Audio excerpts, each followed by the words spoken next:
अस्सलाम वालेकुम। ये हमारा जो सिलसिला है सैर व सफ़र का, तो तकरीबन पिछले एक माह से मेरा क़याम जो है वो चिन्योट के अलावा लाहौर और इस्लामाबाद में था।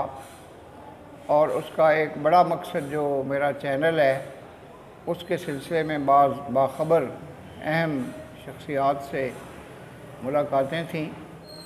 आम तौर पे मैं अपने चैनल पर जो मेरे सोर्सेज़ हैं या सोर्सेज़ ऑफ इंफॉर्मेशन हैं उनका मैं तज़किरा नहीं करता, चूँकि जो चीज़ें सीक्रेसी और ऑफ द रिकॉर्ड की ज़द में आती हैं तो मैं इन चीज़ों का बड़ा ख़्याल रखता हूँ कि मालूमात को नाज़रीन तक पहुँचाना अपनी जगह पे अहम है, लेकिन जो एक तक़द्दुस है, एक एतमाद है रिश्तों के ऊपर, दोस्तों के साथ ताल्लुक़ के सिलसिले में, वो अपनी जगह पे है। तो इस ज़िमन में ये था कि मैं पिछले 23 जून से लेके अमली तौर पे आज जुलाई की जो 21 तारीख़ है, तो मैं चिन्योट में नहीं रहा। बीच में मैं एक रोज़ के लिए चिन्योट भी आया था।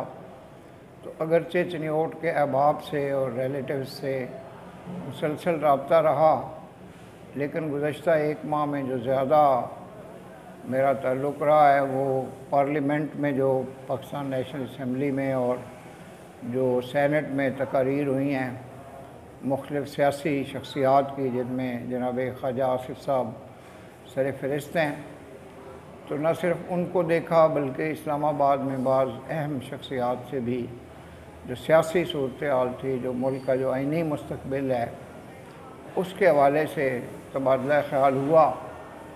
और लाहौर में भी जो बाखबर दोस्त थे उनसे भी मुलाकातें रहीं। मुख्तलिफ़ चैनल्स पर जो शख्सियात इज़हार ख़्याल करती रहती हैं तो मैं बाकायदगी के साथ बाज़ चैनल्स को देखता हूँ और उसमें मुझे जो सूरत हाल नज़र आ रही है वो ये है कि पाकिस्तान मुस्लिम लीग के लिए एक नया कामयाबियों का दौर जो है वो शुरू होने वाला है। और इंशाअल्लाह अज़ीज़ पाकिस्तान जो है IMF से मुआहदे के वजह से भी ख़तरे से बाहर हो गया है, जो डिफ़ॉल्ट का ख़तरा था और जिसके लिए PTI ने बड़ी भरपूर कोशिश की थी।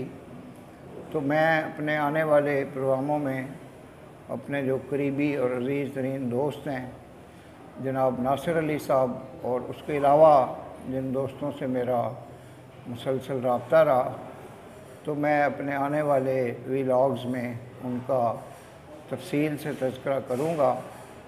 फ़िलवक्त इतना ही है कि मेरा न सिर्फ पर्सनली बल्कि टेलीफोनिकली रब्ता अपने तमाम दोस्तों से रहता है और जो मेरे मिसिंग लिंक्स हैं उनको भी मैं रिस्टोर करता रहता हूँ और दोस्तों से जो ताल्लुक़ है उसको बरकरार रखने के लिए हर मुमकिन कोशिश जो है वो करता हूँ।